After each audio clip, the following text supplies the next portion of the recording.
City of Rochester says it has been inundated with requests and concerns amid property reassessments, but officials also say it's a first for the housing market to see an overall increase in values across the board.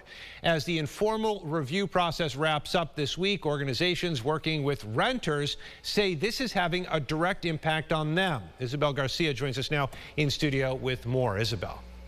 Yes, good evening to you, Adam. While the city assessor's office says it's working to keep up with the 6,000 plus review requests, officials recognize this is a challenging period, using the term sticker shock to generally describe what the community is seeing right now. Meanwhile, renters we spoke with say they too are seeing those increases, and that impact is being felt. Homeowners in Rochester are seeing increases of double, sometimes triple assessed property values in the latest round of appraisals. Reassessments are based on sales of similar homes in the neighborhood, typically happening every 4 years as directed by the state. We've instructed the call center to send them back to us, and we'll provide the forms for the official process known as the Board of Assessment Review.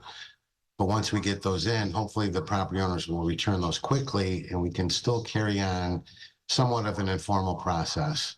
Lachey Harris is the vice president of Rochester City Council, who also works as a realtor part-time. She says the fair market value is maintaining a seller's market since COVID, with home sales purchased well over asking price, essentially commanding a bidding war.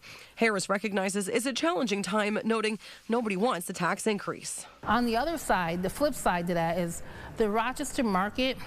We've often talked about the redlining.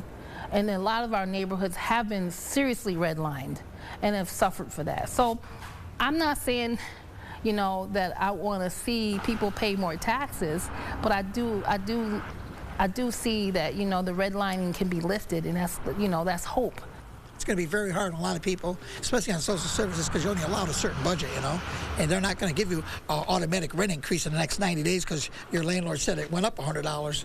So, like nowadays, even for a family of 1, 2, or 3, you're only allowed a certain amount of hundreds of dollars. It's barely enough to get a one-bedroom, actually.